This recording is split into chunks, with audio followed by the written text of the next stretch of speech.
पुष्पा सक्सेना की कहानी सुनिए। औरत, एक पैबंद लगा दिल, वैदेही के स्वर में। भिड़े दरवाजे के खोल अचानक मधु घर में प्रविष्ट हुई थी। तत्परता से द्वार की सांकल चढ़ा विस्मित खड़ी आशा के दोनों हाथ पकड़ मधु मानो गिड़गिड़ा उठी थी। आशा, प्लीज मुझे बचा ले, वे लोग मुझे ले जाएंगे, मुझे कहीं छिपा दे आशा, जल्दी कर। बात पूरी करते न करते मधु की दृष्टि कमरे में अपने को छिपाने लायक स्थान को खोजने लगी। तू यहाँ कैसे, कब वापस आई? बात क्या है मधु, कौन तुझे ले जाएंगे? आश्चर्य से आशा मधु को निहारती रह गई थी। मूसी साड़ी, बिखरे बाल, अस्त व्यस्त वेशभूषा और आंखों में आतंक की छाया। क्या हो गया था मधु को? पहले कुछ खाने को दे आशा, बहुत भूख लगी है। तू बैठ, 2 मिनट में आई। किचन से जल्दी से एक कप दूध के साथ 4 स्लाइस पर जैम लगा। आशा ने जैसे ही मधु के सामने प्लेट रखी, वह मानो उस पर टूट पड़ी थी। मधु शायद एक स्लाइस ही खा पाई थी कि द्वार पर किसी ने जोर से दस्तक दी थी। मधु आतंकित हो उठी थी।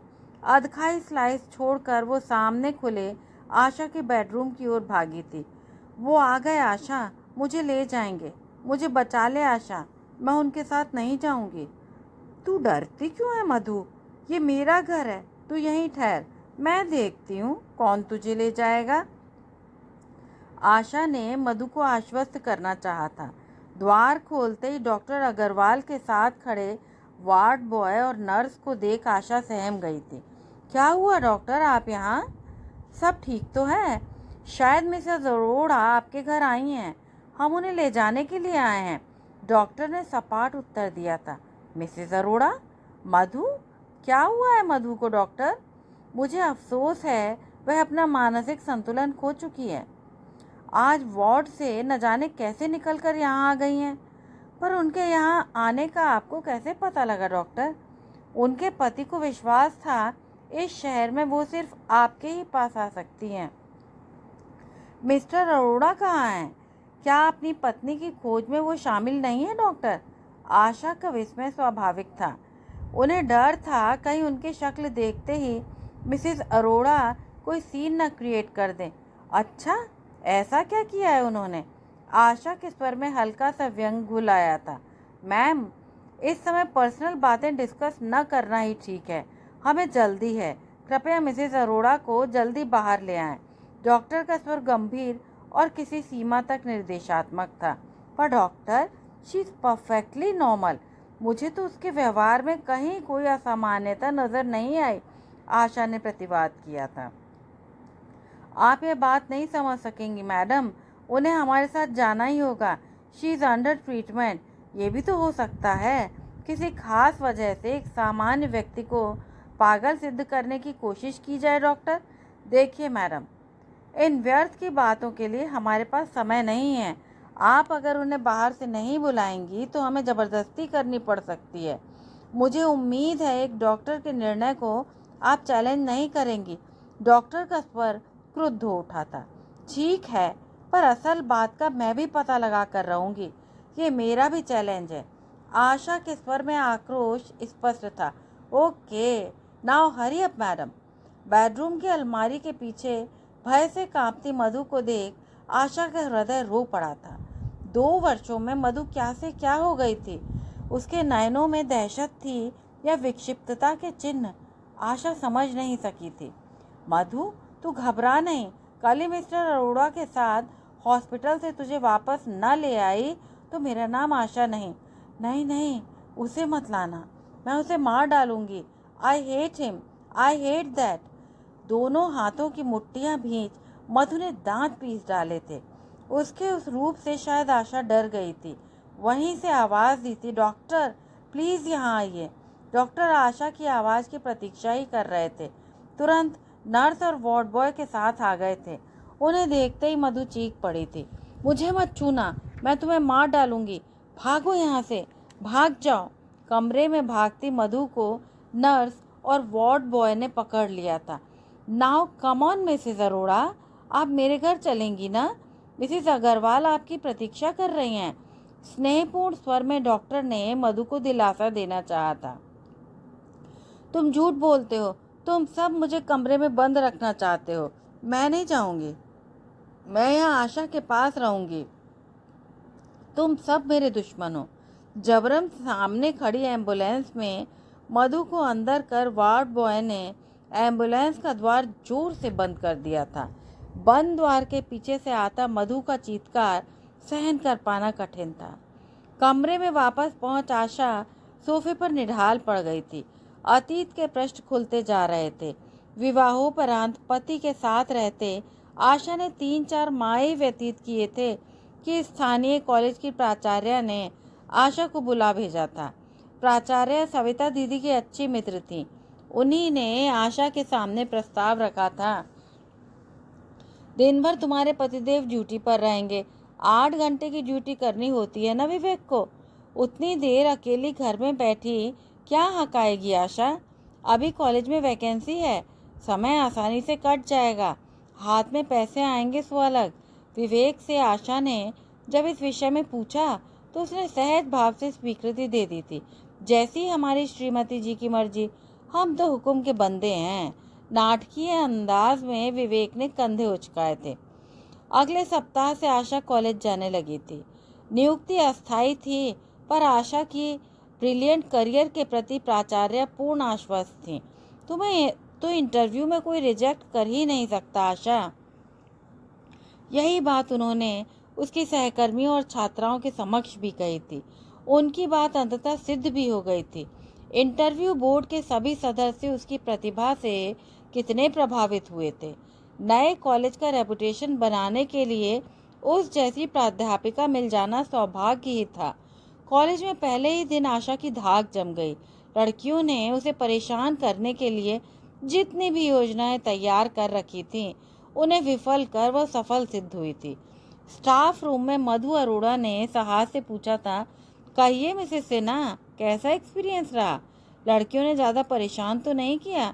जी नहीं, इतना तो एक्सपेक्टेड था। शायद उन्हें निराश होना पड़ा। आशा हल्के से मुस्कुरा दी थी। चलो, कोई तो मेरा जोड़ीदार आया। आज तक मेरे अलावा सबकी कई दिनों तक इन लड़कियों ने छुट्टी कर दी थी, है ना मिसेस रस्तोगी? मधु के स्वर में स्पष्ट गर्व का पुट था। हाँ भाई, तुम ठहरी स्मार्ट महिला। पर मिसेस सिन्हा, आपने उनकी योजनाएं कैसे विफल की? मुझे तो कम से कम 2 सप्ताह क्लास नहीं लेने दी थी। श्रीमती रस्तोगी के स्वर में मधु के लिए व्यंग और आशा की सफलता के प्रति विस्मय था। दरअसल हम भी तो अपने लेक्चरर्स को पहले दिन कुछ इसी तरह परेशान किया करते थे ना। हल्की शैतान मुस्कान आशा के अधरों पर तिराई। अच्छा, तो आप भी उस्ताद थी? भाई, हमने तो अपनी अध्यापिकाओं को बस आदर देना ही जाना है। हमारे ज़माने में दूसरा कल्चर था। आज तो बस क्या कहें, ज़माना बदल गया है। मिसेस रस्तोगी ने सांस छोड़ी थी। सच मिसेस रस्तोगी, इसीलिए तो लड़कियां आपको इतना सम्मान देती हैं। हमें देखकर तो ये अभिवादन तक नहीं करती। अन्य प्राध्यापिकाओं की ओर आंख से व्यंग्यात्मक इशारा कर मधु अरोड़ा गंभीर बनी बैठी रही थी। मिसेस रस्तोगी के मुख पर संतुष्ट की मुस्कान आ गई थी। अन्यों को मुस्कुराहट छिपानी पड़ी थी। आइए मिसेस सिन्हा, आपका पहला दिन है, 1 कप कॉफ़ी हो जाए? मधु अरोड़ा ने आशा को कॉलेज कैंटीन के लिए आमंत्रित किया था। मधु अरोड़ा के साथ आशा को उठते देख फिलॉसफी की लेक्चरर शर्मिष्ठा घोष भी साथ हो ली थी। भाई, कॉफ़ी की तलब तो अपन को भी हो रही है। कॉफ़ी तू पिलाएगी ना मधु? ये भी भला पूछने की बात है। अरे, मधु के रहते किसकी मजाल कि पेमेंट का दुस्साहस करे। मिसेस बजाज ने पता नहीं व्यंग किया था या वही सत्य था। आशा समझ नहीं सकी। हाँ हाँ, जाइए जाइए, इस उम्र में चाय कॉफ़ी ही तो चलेगी। मिसेस रस्तोगी कुछ क्षुब्ध थीं। आप भी आइए ना, आशा ने सादाराम आमंत्रित किया। ना भाई, हमें तो छोड़ ही दो। इतना करेक्शन वर्क रहता है, न जाने लोगों के पास इतना फ्री टाइम कहाँ से आता है। मिसेस रस्तोगी ने व्यस्तता जताई थी, पर उनकी आंखों में आशा के लिए स्नेह जरूर छलक आया था। स्टाफ रूम से बाहर आते ही मधु ने मुंह बिचकाया था।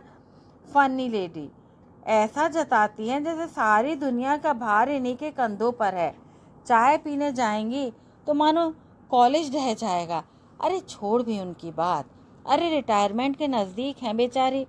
वैसे भी हिंदी में करेक्शन वर्क होता भी ज़्यादा है। शर्मिष्ठा ने मिसेस रस्तोगी के प्रति सहानुभूति जताई थी। कॉफ़ी पीती मधु ने आशा से पूछा था, कहाँ रहती हो? लगता है न्यूली मैरिड हो। बस 4 महीने पहले मैरिज हुई है। सेक्टर 6 के ए ब्लॉक में विवेक को घर मिला है। आशा के चेहरे पर हल्की लालिमा छा गई थी। भाई तुम तो जूनियर ठहरी। आशा पुकारूं तो कोई ऑब्जेक्शन तो होना नहीं चाहिए। दूसरे तुम हमारी पड़ोसन भी हो, अतः व्यर्थ की औपचारिकता त्याग देना ही ठीक होगा। हम भी तुम्हारे ए ब्लॉक के 50 नंबर के बाशिंदे हैं। ये तो बहुत ही खुशी की बात है। और हाँ, आप मुझे आशा ही पुकारें। मैं मधु कहूँ तो नाम भर की मधु हूँ, अतः ज़रूर पुकारो। पर यहाँ सबका ख्याल है मैं मधु के स्थान पर विष वर्षा करती हूँ। ठीक कहा ना शर्मिष्ठा? मधु हंस पड़ी। व्यर्थ की बातें करती हैं। वैसे भी सीधी सच्ची बातें कर्ण कटु तो होती ही हैं। शर्मिष्ठा ने बात टाल दी थी। तो भाई आशा, कॉलेज आना जाना कैसे करोगे? क्या अपनी नई नवेली को श्रीमान जी लेने पहुंचाने आएंगे? अरे उन्हें अवकाश कहाँ, प्लांट में 8 घंटों की ड्यूटी करनी होती है। आशा के स्वर में मायूसी झलक आई थी। शुक्र मना जनरल शिफ्ट में है। अगर नाइट शिफ्ट की ड्यूटी होती तो करवटें बदलते सारी रात गुजारनी पड़ती। अरोड़ा साहब को तो कभी कभी 12-14 घंटे की इमरजेंसी ड्यूटी करनी पड़ जाती है। हाँ तो ऐसा करते हैं, हम साथ रिक्शा शेयर कर लें। तेरा नंबर क्या है? मधु एकदम अनौपचारिक हो उठी थी। वैसे भी आशा की माँ हमेशा कहती थी, पंजाब में छोटों को तू पुकारते हैं। आशा मधु के अपनत्व से भीग उठी थी। पहले दिन से ही आशा मधु के नज़दीक आती गई थी। दोनों की बढ़ती निकटता देख मिसेस रस्तोगी ने एक बार आशा को अलग बुलाकर अपनेपन से समझाना चाहा था। अभी नई आई हो इसलिए बता रही हूँ, ये मधु अरोड़ा बड़ी अहंकारी है। अपने आगे किसी को कुछ समझती ही नहीं। पति के 2 नंबर के पैसों का बड़ा घमंड है। जब तब दूसरों का अपमान कर देती है। किसी से इसकी पटरी नहीं बैठती। तुम अपनी यूपी की हो इसीलिए सावधान कर रही हो, वरना मुझे क्या किसी से लेना देना। मुझे तो ऐसी नहीं लगती मधु, दिल की बहुत ही साफ है, बस ज़रा मुंहफट जरूर है। मिसेस रस्तोगी के मुंह पर आई वितृष्णा आशा ने पहचान ली थी। मधु अरोड़ा के विषय में प्रायः अधिकांश प्राध्यापिकाओं की यही धारणा थी। उनकी उस धारणा के लिए मधु काफ़ी सीमा तक उत्तरदायी भी थी। दूसरों की वस्तुओं में मीन मेक निकाल मधु अपनी वस्तुओं की श्रेष्ठता का बखान ज़रूर कर देती थी। आत्म प्रशंसा के अतिरिक्त दूसरों से भी वो अपनी प्रशंसा की अपेक्षा रखती थी। उसकी इसी दुर्बलता की पीठ पीछे हंसी उड़ाई जाती थी। व्यंजन बनाने में भी मधु सचमुच कुशल थी, पर कभी पूल लंच में उसकी कटु आलोचना असह्य हो उठती। बाबा रे बाबा, शीला तेरे ये छोले खाते अरोड़ा साहब तो प्लेट तोड़ देंगे। मेरे बनाए छोले ऐसे होते हैं कि लोग उंगलियां चाट जाएं। खिसियाकर शीला गुप्ता ने अपना कटोर दान मधु के आगे से हटा लिया था। हम कौन सा अरोड़ा साहब को ये छोले खिलाने जा रहे हैं? हमारे यहाँ ऐसे ही पसंद किए जाते हैं। आंखें पनियाँ आई थी। छी मधु, यूं ही छेड़ती रहती है। अच्छे भले तो बने हैं, ला शीला मुझे दे। धीरा सान्याल ने शीला गुप्ता का पक्ष लिया था। कभी मधु के घर की सज्जा की किसी ने तारीफ की नहीं कि उसका रिकॉर्ड चालू हो जाता है। मेरी संभाल ऐसी है कि बरसों पुरानी चीज़ भी एकदम नई लगती है। ये देख, इस फ्लावर वॉश को मैं दिल्ली के एक बुटीक से खरीद कर लाई थी। चमकाकर इसकी शक्ल ही बदल डाली है। अगर वह शॉप की मालकिन यहाँ आ जाए तो वो अपना फ्लावर वॉश आज पहचान भी नहीं पाएगी। गर्व से मधु का मुख दमक उठा था। उसकी ऐसी बातों पर किसी ने व्यंग किया था। मिस्टर अरोड़ा को कहीं ऐसे संभाल चमका के न रखना मधु कि वो तो नए बने रहें और तू पुरानी पड़ जाए। क्या बात करती है माया, मैं पुरानी पड़ जाऊं? Can you guess my age? उत्सुकता से मधु ने अपनी दृष्टि माया ठाकुर पर निबद्ध कर दी थी। शायद 20 या 23। माया ठाकुर ने जानकर मधु को बताना चाहा था कि क्या 22? अरे सलवार कमीज में तो मधु बस 16-17 साल की ही लगती है। मिसिस रस्तोगी को भी इस चुहल में आनंद आ रहा था। मिसिस रस्तोगी की बात पर मधु खुलकर हंस पड़ी थी। अरोरा साहब भी तो यही कहते हैं कि मैं आज भी वैसी ही हूँ जैसी शादी के समय थी। But you know, I am nothing, I am nearing 30। माया ठाकुर की ओर देख मधु ने बात समाप्त की थी। यंग दिखने का क्या राज है, हमें नहीं बताएगी मधु? उसे बनाने में कुछ तो आनंद आता था। एक राज की बात बताऊं, अरोड़ा कहते हैं लेडीज 30s में ब्लूम करती हैं। ओह, तो इसीलिए आप खिल रही हैं मिसेस अरोरा। या खुदा, हमें भी जल्दी चटर्जी 30s में पहुंचा दे। युवा शमीम ने इबादत में दोनों हाथ उठा दिए। मेरे रूप का राज कोई खास चीज़ नहीं है, बस त्वचा की खास केयर लेनी पड़ती है। रेगुलर मसाज से चेहरा ऐसा चमक उठता है जैसे मिसेस मधु अरोड़ा का। Tin tin tin. मीरा द्वारा वाक्य पूरा किए जाने पर सह प्राध्यापिकाएं हंस पड़ी थीं। अपने पर मुग्ध मधु अरोड़ा इसी भ्रम में जीते कि सब उसे इतना अप्रिसिएशन दे रहे हैं।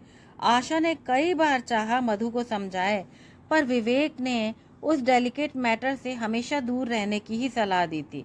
मुझे लगता है तुम्हारी ये मधु अरोड़ा किसी कॉम्प्लेक्स से ग्रसित हैं, इसीलिए हर बात में अपनी श्रेष्ठता सिद्ध करना चाहती हैं, वरना सामान्य व्यक्ति के लिए यह व्यवहार विचित्र ही है। वह किस कुंठा से ग्रसित होंगी विवेक? स्वयं प्रतिभाशाली हैं, पति सम्मान देते हैं, प्यारा सा बेटा है, और क्या चाहिए किसी को? आशा ने प्रतिवाद किया था। पता नहीं, पर कहीं कुछ गड़बड़ जरूर है। विवेक ने बात वहीं समाप्त कर दी थी। पारिवारिक समारोहों में जब भी आशा मिसेस अरोड़ा के घर गईं, मिस्टर अरोड़ा को शांति देखा। विवेक हमेशा कहते, अरे इतनी वाचाल पत्नी के सामने बेचारे अरोड़ा की बोलती बंद नहीं होगी तो क्या होगा? रहने दो, मधु स्मार्ट है, इसीलिए पुरुष वर्ग तो उसका शत्रु होगा ही।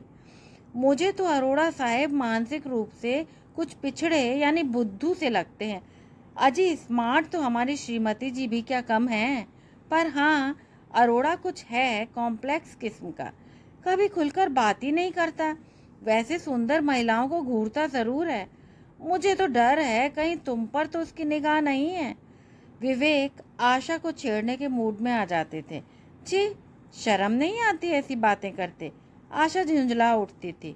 जब से मधु के भाई कनाडा में सेटल हो गए, उसकी हर बात में कनाडा की चर्चा ज़रूर होती थी। मधु अरोड़ा पर कनाडा जाने की धुन सवार थी। भैया ने लिखा है तुम लोग इंडिया में व्यर्थ समय नष्ट कर रहे हो। मुझे कंप्यूटर डिप्लोमा कोर्स में एडमिशन मिल रहा है, पर मिस्टर अरोड़ा हैं कि भारत भूमि छोड़ेंगे ही नहीं। महान देश प्रेमी है ना, तो भारत का उद्धार करेंगे। अरे क्या रखा है कनाडा में? यहाँ दोनों की अच्छी भली सर्विस है।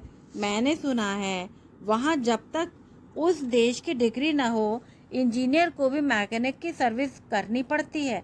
आशा समझाती। तो ये भी किसी यूनिवर्सिटी में एडमिशन ले सकते हैं। भैया का बहुत लोगों से परिचय है वहाँ। हो सकता है अरोड़ा साहब इस उम्र में पढ़ाई करने में रुचि ना रखते हो। वैसे भी यहाँ तो उनका सारा काम तेरी दाई फूलवंती कर लेती है और तू आराम से बैठी लेती है। वहाँ सब काम हाथ से करना पड़ेगा, तो विदेश का सारा नशा टूट जाएगा देवी जी। वहाँ जो सुविधाएं हैं उनके साथ काम पता ही नहीं लगता। भाभी कितना एंजॉय कर रही हैं। मधु को समझा पाना कठिन था। मधु के कनाडा अनुराग के स्टाफ रूम में अच्छी खिंचाई की जाती थी। कहो मधु, कब उड़ रही हो कनाडा? भाई कनाडा जाकर तो हमारी मधु और भी निखर आएगी। कनेडियन मर मिटेंगे मधु पर। हाय मालती, ऐसा ना कहो। हमारे अरोड़ा साहब क्या करेंगे? दिलो जा से फिदा हैं मधु पर। अरे वो भी यहाँ खोज लेंगे किसी और को। इम्पॉसिबल।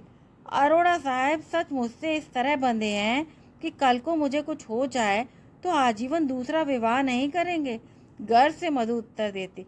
अरे रहने दे मधु, आदमी की जात बड़ी बदजात होती है। जरा ढील दी नहीं खाद्य अखाद्य का भी ध्यान नहीं रखते। बड़े बड़े धर्मात्मा देखे हैं मैंने। मिसेज रस्तोगी का अनुभव मुखर हो उठा था। देखे होंगे मिसेज रस्तोगी, पर आदमी को एक खूंटे से बांधे रखने की कला भी तो सबके पास नहीं होती। मधु का गर्व बोल उठा था। हाय मधु, हमें वो कला सिखा दे, काम आएगी हमारे। शोक शमीम का अभिनय लाजवाब होता था। अपने प्रति कभी लापरवाह न होना, इसीलिए तो कहती हूँ अपनी देखरेख, अपनी संभाल के प्रति स्त्रियों को सदैव सतर्क रहना चाहिए। मधु गंभीरता से अपना राज खोल पुलक उठती थी। सच शीला, तू तो गई काम से। तेरे इस मेकअप रहित चेहरे पर गुप्ता साहब क्या खाक रीझेंगे। अरे कुछ दिन पहले मधु से ट्रेनिंग ले डाल, मेरा परिहास करती। वह ट्रेनिंग उसे ही मुबारक। हमारे गुप्ता जी पत्नी को चाहते हैं, किसी अभिसारिका को नहीं। शीला गुप्ता का व्यंग तीखा था। पत्नी में प्रेयसी बनना गुण है शीला। मधु की काम शास्त्र की जानकारी पूर्ण थी। कनाडा में स्प्रिंग सेमेस्टर शुरू होते ही मधु कनाडा के लिए उड़ गई थी। बहुत कहने पर भी कनाडा में नौकरी या पढ़ाई के लिए मधु अरोड़ा साहब को तैयार न कर सकी थी। 7-8 माह बाद आने वाले प्रमोशन के कारण मधु के साथ उनका कनाडा जाना भी संभव नहीं था। पर मधु की महत्वाकांक्षा में वो बाधा नहीं बने, यही क्या कम था। 2 वर्षीय पुत्र अतुल का मोह भी मधु को अपने निर्णय से डिगा न सका था। तू अतुल को अपने साथ क्यों नहीं ले जाती मधु? आशा ने पूछा था। वहाँ क्रैच में बहुत पैसा लगता है आशा। अभी तो भैया मुझे स्पॉन्सर कर रहे हैं। वहाँ जाकर अगर टीचिंग एड मिल गई तभी सोच सकती हूँ। वहाँ सुबह 7 से रात 10-11 बजे तक पढ़ाई और काम करना होगा। अतुल निगलेक्ट हो जाएगा। और यहाँ तेरे पीछे कौन देखेगा उसे? आशा विस्मित थी। यहाँ फूलवंती जो है, पिछले 2 वर्षों से वही तो उसे रख रही है। अतुल फूलवंती से ज़्यादा हिला हुआ है। 1 वर्ष बाद मैं भी आ रही हूँ। हो सकता है बीच में अरोड़ा साहब भी कनाडा आ जाए। मधु ने अपना मन दृढ़ कर लिया। फूलवंती क्या अतुल के लिए माँ का स्नेह दे सकेगी मधु? कहीं ऐसा तो ना हो कि मीलों दूर से तुझे भागते आना पड़े। ये भी तो हो सकता है फूलवंती तेरे पीछे काम ही छोड़ जाए। आशा शंकित थी। फूलवंती ऐसा कभी नहीं करेगी। कनाडा से उसे गोल्ड चेन, घड़ी और साड़ी ला देने का वादा जो किया है मैंने। धन्य है तेरा कनाडा प्रेम। पुत्र का मोह भी तुझे नहीं रोक सकेगा। आशा ने हार मान ली थी। शुरू में आशा के पास मधु के पत्र नियमित रूप से आते रहे। हर पत्र में उत्साह छलका पड़ता था। कनाडा का इस जीवन से मधु बेहद प्रभावित थी। अरोड़ा साहब के कनाडा न पहुंचने पर कभी कभी उसके पत्रों में खींच और आक्रोश के मिले जुले भाव भी रहते थे। अतुल के लिए वो बराबर उपहार भेजती रहती थी। प्रमोशन के बाद अरोड़ा साहब अतुल और फूलवंती के साथ दिल्ली ट्रांसफर पर चले गए थे। राहुल के जन्म के बाद आशा भी अपने में इतनी व्यस्त हो गई थी कि बहुत दिनों बाद उसने अनुभव किया कि मधु के पत्र अचानक आने बंद हो गए थे। और आज अचानक मधु को इस अवस्था में अपने घर देखकर आशा विस्मित थी। विवेक के घर पहुंचते ही आशा एक सांस में पूरी बात बताकर बोली थी, मुझे हॉस्पिटल छोड़ाओ विवेक, मधु से बात करके ही चैन मिलेगा। राहुल को साथ ले जाओगी? नहीं, उस माहौल में वो घबरा जाएगा। आज शाम थोड़ी देर तुम उसे संभाल लोगे विवेक। आप हुक्म तो करें, आज्ञा शिरोधार्य है, चलें। हॉस्पिटल के मुख्य द्वार पर आशा को छोड़कर विवेक लौट गया। उस मेंटल हॉस्पिटल में कभी किसी अपने के लिए आना होगा, आशा ने स्वप्न में भी न सोचा था। इंक्वायरी पर बैठे व्यक्ति से पूछा था, मिसेस मधु अरोरा कौन से केबिन में मिलेंगी, बता सकते हैं? उन्होंने तो आज बहुत हो हल्ला किया था। सेडेटिव देकर सुलाया गया है। पता नहीं अभी होश में आई भी हैं या सो रही हैं। थोड़ा वेट करना होगा मैडम, अभी नर्स को बुलाता हूँ। वार्ड बॉय से नर्स बुलाने को कह उस व्यक्ति ने पूछा था, आपके रिश्तेदार हैं अरोड़ा मेम साहब? जी हाँ, नहीं मेरी सखी है। आशा हड़बड़ा गई थी। बड़ा दुख है, इस बीमारी से तो मृत्यु भली। जानते हैं, अपने बेटे तक को नहीं पहचान सकी मिसेस अरोड़ा, साफ इनकार कर दिया। क्या? मधु ने अतुल को नहीं पहचाना? कहाँ पहचाना? 4 दिन पहले मिस्टर अरोड़ा बेटे के साथ आए थे। तो जानती है क्या कहा आपकी सहेली ने? कह दिया ये उनका बेटा नहीं, किसी फूलवंती का बेटा था। जोर जोर से चिल्ला रही थी, ले जाओ इसे, ये मेरा बेटा नहीं है। अब आप ही सोचिए, माँ बेटे को न पहचान सके तो जीवन व्यर्थ हुआ ना। वह व्यक्ति आशा की प्रतिक्रिया की प्रतीक्षा कर रहा था। क्या कहा? फूलवंती का बेटा? हाँ मैडम, बेचारा बच्चा डरकर बाप के सीने से चिपक गया, पर माँ ने उसे हाथ नहीं लगाया। नर्स के आते ही आशा को मधु के पास ले जाने का निर्देश दे वह व्यक्ति दूसरे प्रतीक्षारत व्यक्ति की ओर उन्मुख हो गया। पीले मलिन मुख के साथ आंखें मूंदे मधु बिस्तर पर निश्चेष्ट पड़ी थी। आशा का हृदय उसके प्रति द्रवित हो उठा। बहुत स्नेह से उसके माथे की लट हटाती आशा ने हौले से पुकारा था, मधु। धीमे से सब प्रयास आंखें खोल मधु ने आशा को ताका था। आंखों में पहचान उभरते वो उठकर बैठ गई थी। आशा, तू? मुझे यहाँ से बाहर ले चल। मधु के स्वर की करुणा आशा को छू गई थी। अभी ले चलूंगी, पर तू जरा अपने को संवार तो ले। ये बाल कैसे बिखरा रखे हैं? न जाने कब से कंघी नहीं की है। ला जरा कंघी तो दे, तेरे बाल बना दूं। अब तभी तो बाहर चलेंगे ना। अपने को संवार लूं, इससे क्या होगा आशा? प्रश्न ने आशा को असमंजस में डाल दिया। क्या होगा? तुझे बताना होगा मधु। अरे अरोड़ा साहब निहाल हो जाएंगे पगली। आशा ने परिहास करना चाहा था। कहाँ है वह? मैं उसे मार डालूंगी। I'll kill him। मधु असंतुलित हो उठी। छी, भला ऐसी अपशुगनी बातें की जाती है मधु? अरोड़ा साहब तेरे लिए कितने परेशान हैं, जानती है? सब जानती हूँ, सब जान गई हूँ, तभी तो मैं पागल नहीं हूँ आशा। यह उसके प्रति मेरा आक्रोश, मेरी घृणा है, समझी? ऐसा आक्रोश जो बेटे को भी भुला दे। बेटा? क्या तू अतुल की बात कर रही है? कहाँ है मेरा अतुल, मेरा बेटा? मधु का स्वर व्याकुल हो उठा था। 4 दिन पहले अरोड़ा साहब के साथ आए अपने बेटे को पहचान क्यों न सकी मधु?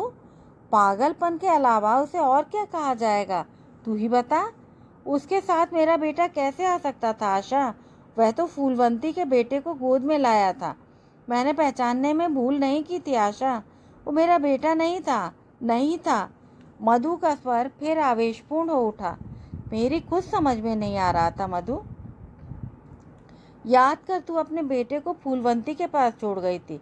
वही तेरा बेटा अतुल अब 3.5 वर्ष का हो गया है, समझी? तू नहीं समझ पा रही आशा। क्या नहीं समझ पा रही? इसमें ऐसा है ही क्या? इसी ने तो मेरे पूरे जीवन की पराजय है आशा। जीवन भर जिस जीत पर गर्वित रही, उसका ऐसा भयंकर अंत। पहेली न बुझा मधु, अपनी आशा से भी साफ साफ बात नहीं करेगी। याद है आशा, कनाडा जाते समय मैं अतुल को फूलवंती की देखरेख में छोड़ गई थी। हाँ फिर? जानती है मुझे अचानक क्यों लौटना पड़ा? जान कैसे पाती? कनाडा जाकर तूने हमें भुला जो दिया। एक पंक्ति भी लिखी थी। मुझे तो ये भी नहीं पता था कि तू यहाँ इस शहर में है। आशा के स्वर में मान छलक आया था। इस शहर में थी नहीं, लाई गई हूँ मेंटल हॉस्पिटल के इलाज के लिए। पागल ठहरी ना। कौन कहता है तू पागल है? एकदम ठीक है। ठीक कहाँ हूँ? शायद ठीक हूँ भी नहीं। तब क्या है तेरा? तू बातें भूल जाती है क्या? मर तो उसी दिन गई जब नेहा के पत्र पर दिल्ली लौटी थी। नेहा तेरी बहन है ना? क्या अतुल बीमार था या मिस्टर अरोड़ा? आशा का वाक्य अधूरा ही रह गया। अतुल नहीं, उसका पिता नामधारी जीव मानसिक संतुलन खो पागल हो गया था। नहीं, गलत कह रही हूँ, वो हमेशा से ऐसा ही था। मैं उसके मुखौटे में छिपे असली चेहरे को पहचान ही नहीं सकी थी आशा। फिर वही बकवास शुरू कर दी। चलो बाहर चलते हैं। मैं बकवास नहीं कर रही आशा। वह काम पे पासू मेरी अनुपस्थिति में फूलवंती के साथ। Oh no no no no, I will kill him. मुट्ठियां बांध मधु दांत पीसने लगी। उसकी विकृत मुखाकृति देख आशा डर गई थी। मधु, होश में आ मधु। नर्स! मुझे कुछ नहीं हुआ है आशा, और अब होने को शेष भी क्या रह गया है? अपने नीचे के अधर को दांत से दबा मधु संयत होने की चेष्टा कर रही थी। पर तूने अपना ये क्या हाल बना डाला है मधु? याद है हम सब तेरी ड्रेसेस देख ईर्ष्या करते थे। वो सब झूठे पहनावे थे, मेरी पराजय के साक्षी। मैंने अपनी सारी साड़ियाँ तार तार कर दी। अब तो शायद उनके चिथड़े भी शेष नहीं बचे होंगे आशा। हाय मधु, उन्हें फाड़ते तेरा जी नहीं फट गया? तेरी तो एक एक साड़ी की कोई ना कोई कहानी हुआ करती थी। किस दिल से तूने उन्हें तार तार किया होगा? दिल तो पहले ही तार तार हो चुका था आशा। नेहा का पत्र पाते ही पहली फ्लाइट से दिल्ली पहुंची। भैया भाभी वैंकूवर गए हुए थे, उनके नाम एक चिट छोड़ आई थी। दिल्ली किसी को खबर देने का भी समय नहीं था। टैक्सी से सीधे घर पहुंची थी। दिल धड़क रहा था, न जाने क्या अनहोनी मिलेगी। सब ठीक ठाक तो था ना मधु? कॉल बेल पर एक छोटे से लड़के ने द्वार खोलकर पूछा था, किससे मिलना है? साहब कहाँ हैं? मैं व्यग्र थी। साहब? साहब तो ऑफिस चले गए हैं। मेम साहब सो रही हैं। मेम साहब? मेरा माथा ठनक गया था। फिर भी सोचा शायद अरोड़ा साहब की माँ आई हो। लड़के को एक और हटा धड़धड़ाते हुए बेडरूम में पहुंची थी। जानती है बेड पर कौन सो रहा था? कौन? आशा चौंक गई थी। फूलवंती, मेरे बच्चे की आया, साहब की मेम साहब। पर मधु, अक्सर मालकिन की अनुपस्थिति में आया उनके बिस्तर पर सो जाती हैं। तूने उसे डांट कर भगा क्यों नहीं दिया? मैं भगा देती अपने पति की प्रियतमा को, उनकी प्रेयसी को। तेरा दिमाग सचमुच खराब हो गया है। वितृष्णा आशा के मुंह पर लिख गई थी। हाँ हाँ, मेरा दिमाग ही खराब है। सब यही कहते हैं, तू भी वही कहेगी। मेरा कोई नहीं है। मधु रो पड़ी थी। मुझे माफ़ कर दे मधु, मेरा वो मतलब नहीं था। I am sorry. पूरी बात जानती तो मेरा दुख जान पाती। मधु सहज होने का प्रयास कर रही थी। जानती नहीं, पर कल्पना तो कर ही सकती हूँ। तूने अरोड़ा साहब को आड़े हाथों लिया होगा। घर में महाभारत का दृश्य बना होगा। आशा ने परिहास किया। मुझे देखते ही फूलवती का मुंह स्याह पड़ गया। डांटने के लिए मुंह खोला ही था कि उनकी दृष्टि उसके उभरे पेट पर पड़ गई। अनहोनी घट चुकी थी। वह 2 टके की छोकरी मेरी सौत ही नहीं, मेरे अतुल के लिए सौतेला भाई या बहन भी लाने वाली थी। हे भगवान! अरोड़ा साहब ने तो हद ही कर दी। आशा का स्वर घृणापूर्ण था। नहीं आशा, हद यह नहीं है। अरोड़ा साहब से जब कुछ कहना चाहा तो शुरू में तो बेशर्मी से अपना दोष मेरे ही सिर मढ़ दिया। मधु अचानक चुप हो गए। भला इसमें तेरा क्या दोष था? ये तो उनका तेरे प्रति सरासर अन्याय था मधु। पर उसने इसे अन्याय कहाँ स्वीकारा? कहा था भूल मेरी ही थी। अपनी साड़ियाँ फूलवंती को क्यों दी? मेरी साड़ियों में आवृत फूलवंती को वो मधु समझने की भूल कर बैठा था। बस कहता है मेरी साड़ियाँ फूलवंती की गठी फिगर पर बहुत फपती थी।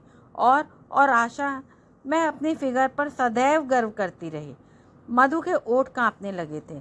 इस तरह की बातें कोई नॉर्मल व्यक्ति नहीं कर सकता। मुझे लगता है अरोड़ा साहब ज़रूर असामान्य हो गए हैं। आशा क्रुद्ध हो उठी थी। उनका कहना है मैं ज़रूरत से ज़्यादा डोमिनेटिंग हूँ। He was treated like a slave. मुझे बेटे की भी परवाह नहीं। मेरी कमी उस जाहिल गंवार फूलवंती ने पूरी की थी।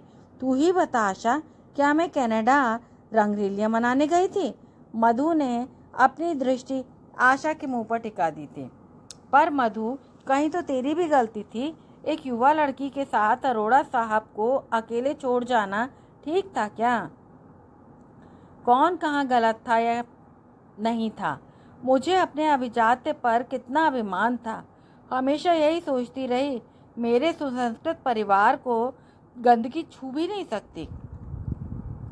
अपने पति पर कितना विश्वास था। मेरे न रहने पर वो मुझे भूल नहीं पाएंगे। देवता का स्थान दिया था उस व्यक्ति को। मेरे विश्वास को चूर चूर कर दिया। कीचड़ में आपाद मस्तक स्नान कर वो व्यक्ति मेरे लिए सर्वथा अस्पृश्य हो गया है आशा। कभी कभी ज़रूरत से ज़्यादा निर्देश भी बंधन बन जाते हैं। तू उन्हें क्या बहुत टोकती रहती थी मधु? शायद उन्होंने प्रतिक्रिया की हो। आशा ने समझाना चाहा था। ऐसी प्रतिक्रिया कि घर ही उजड़ जाए। नहीं आशा, ये बातें सिर्फ मन को तसल्ली भर देने के लिए हैं। सच बेहद घृणित है। मैंने नंगे सत्य का साक्षात्कार कर लिया है। पर अतुल पर इसका कितना बुरा प्रभाव पड़ेगा, ये भी कभी सोचा है? पहले बड़ी पराजय तो मुझे अपने रक्त से सिंचित बेटे से मिली है। मुझे क्रोध में देख उसी फूलवंती के सीने से माँ कहकर जाकर चिपट गया था। बस उसी क्षण फूलवंती का बेटा बन गया। मेरे जीवन में अब उनका अस्तित्व ही शेष नहीं रह गया। सूनी दृष्टि से मधु ने आशा की तरफ ताका था।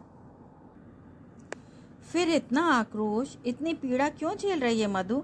तू वापस कनाडा भी तो जा सकती थी अपनी पराजय के कलंक के साथ। और फूलवंती का वो घर?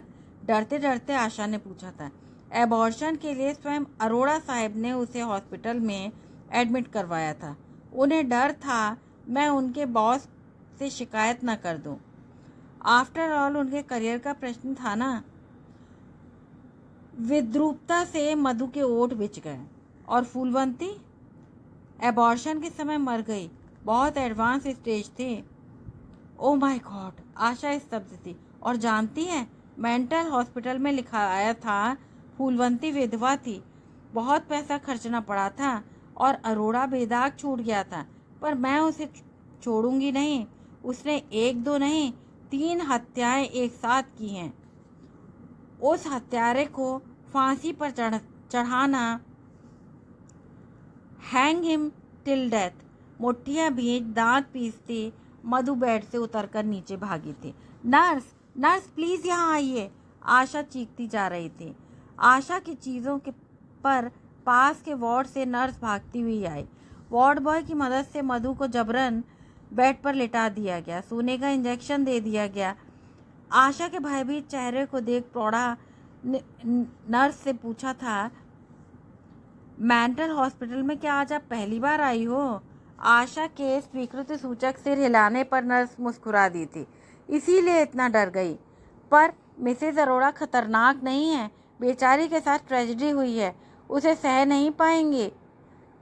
यह ठीक तो हो जाएगी सिस्टर, ज़रूर हो जाएगी। औरत जात बड़ी बेशर्म होती है। आदमी के दिल में एक सुराख हो तो जीने मरने पर बन आती है, पर औरत के दिल में 1000 सुराखों पर पैबंद लगा आराम से पूरी उम्र गुजार दी जाती है। पर मधु वैसी नहीं है सिस्टर, वो शायद इस हादसे को न झेल सके। मेरा अनुभव कहता है औरतें सब एक सी होती हैं। बेटे को पहचानने भर की देर है। बेटे ने जहाँ माँ कहकर पुकारा नहीं कि इतने दिन से जो गहरा घाव हृदय पर दिख रहा है उसका नामो निशान समाप्त हो जाएगा, नहीं रह पाएगा।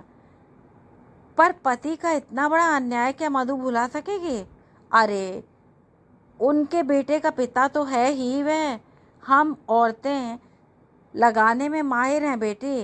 सारे मान अपमान, प्यार, घृणा और सेक्स का दिल ऐसी आसानी से झेल जाता है कि ऑपरेशन करो तो एक महीन सुराग भी नजर नहीं आएगा। बहुत थक गई हो, जाकर आराम कर लो। पर सिस्टर, मधु को अकेले छोड़कर मैं उनके लिए भगवान शंकर से प्रार्थना करूं, वो शीघ्र अपने को पहचान सकें। मेरी बात पर भरोसा तो रखो बेटी।